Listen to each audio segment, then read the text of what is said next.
Hello everybody. I loved all that work. Hello. Hello. Oh, hello Teddy. I loved all that work we just saw of all your celebrations for VE Day and finding out about your families. Well done. VE Day was great. It was. You've sent in loads of work, so let's have a look at some of the other fabulous things you've done.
A very special mention at the end there for Minnie, who raised over £200 with her charity shop outside our house for the NHS, I know.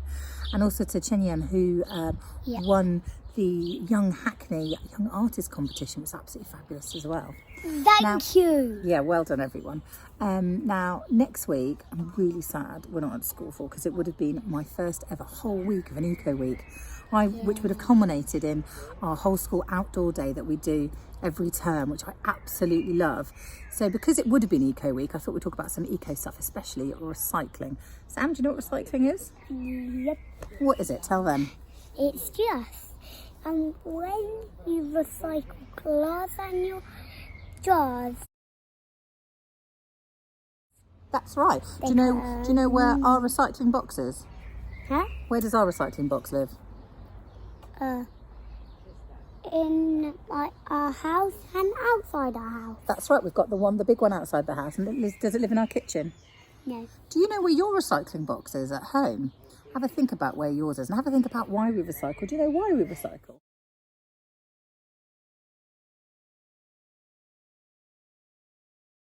Yes. Why? Because it's bad for the environment. Yeah, that's right. Using lots of things isn't good for the environment, is it? All the things that we use come from a resource. Packaging can keep our goods clean and stop them from getting damaged, but the process of turning natural resources into other materials uses energy and releases a lot of CO2. Those CO2 emissions in our atmosphere can cause our planet to heat up. This is called global warming. It is causing the ice in the Arctic to melt and sea levels to rise. These natural resources take a long time to be replaced and sometimes cannot be replaced at all. It takes energy to use to make things. And when you recycle it, you can make it into new things. You can make it into new things. That's the best thing. But I've got a recycling bag, so you've got a recycling bag. Fantastic. So I make things in. Yeah. Well, I make something with it, and I make some things. Oh, our junk modelling box. Yeah, we do save lots of the packaging that's made out of cardboard and plastic yoghurt box, and we do make new things out of it. So I know lots of you have been doing fantastic junk modelling at home. That's right. I've got a competition, Sam. It's called Glass Guardians, and what they want you guys to do is make a superhero who is a glass guardian. And their clothing has to be made out of recycled materials. The information's in the email that I sent to your parents on how you do it. Basically, you just have to design an amazing glass guardian. And I think you can win nearly £500 of Amazon vouchers for school, and you could also win £50 for yourself. So it sounds like a lot of fun.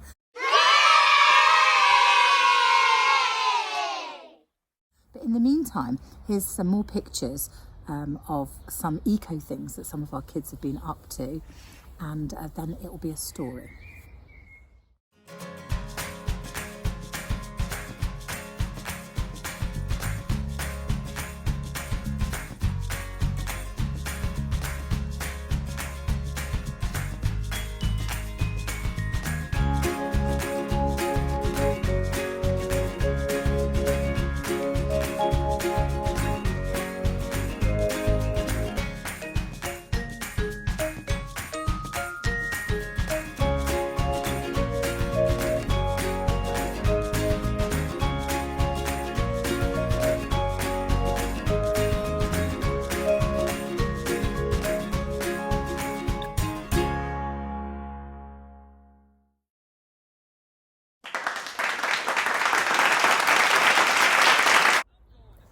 Right. This is a story all about... Oh, hello. Dinosaurs. About what? Dinosaurs. Dinosaurs. It's called Dinosaurs and All That Rubbish. A man stood on a hill and looked at a star.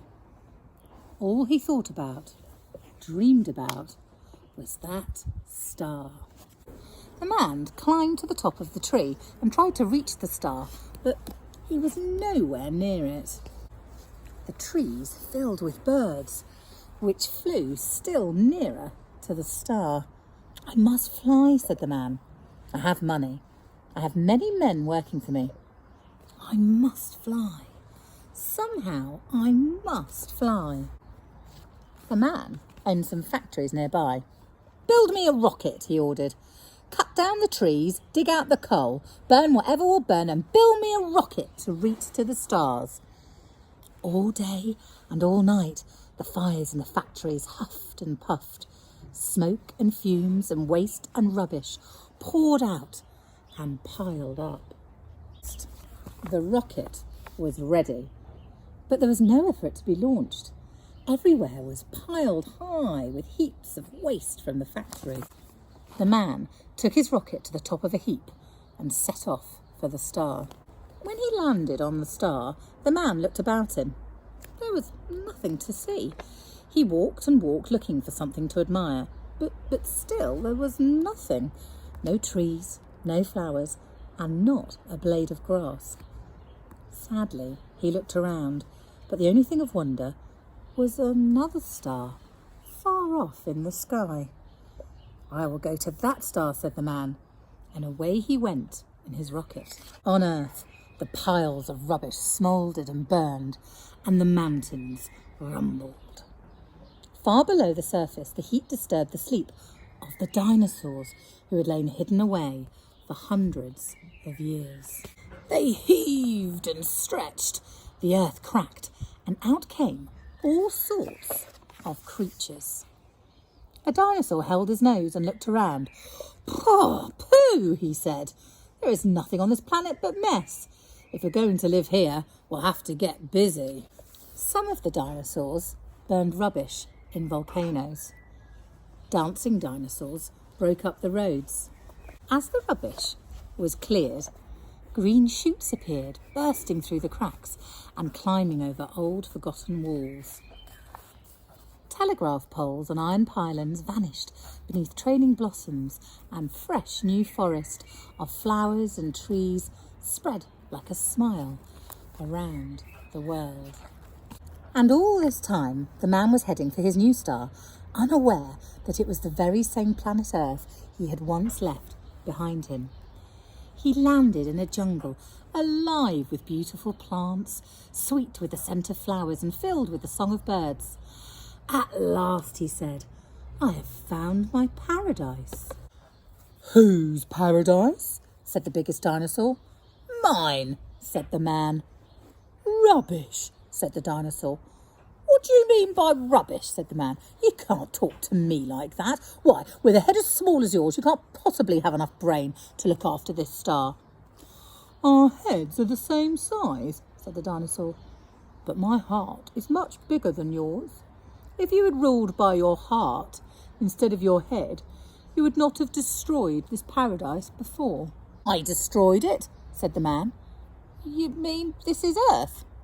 Yes, it is, said the dinosaur. But it can't be. It is, said the dinosaur. The man looked about him and saw that the dinosaur was right. Oh, please may I have a small bit of it back, he asked. Please? Just a hill, or a tree, or a flower. No, said the dinosaur. Not a part of it, but all of it. It is all yours. It is also all mine. Remember that. This time the earth belongs to everyone. Not parts of it to certain people, but all of it to everyone, to be enjoyed and cared for. Yes, everyone, sang the birds and the cats and the mice and the mammoths, the serpents, the dodos and the apes. Everyone, came the chorus from all living things. Everyone. Everyone. Everyone. Everyone. The end. It's a great story, isn't it? Mm-hmm. It's really important that we look after our planet, and you're all doing a great job. I know you're all doing lots of recycling and reusing. Keep going and keep spreading that message to all the grown-ups who need our help. And say goodbye to everyone. Goodbye. Goodbye, everyone. Oh, can we have a happier goodbye? Happier. Bye, everyone. Bye.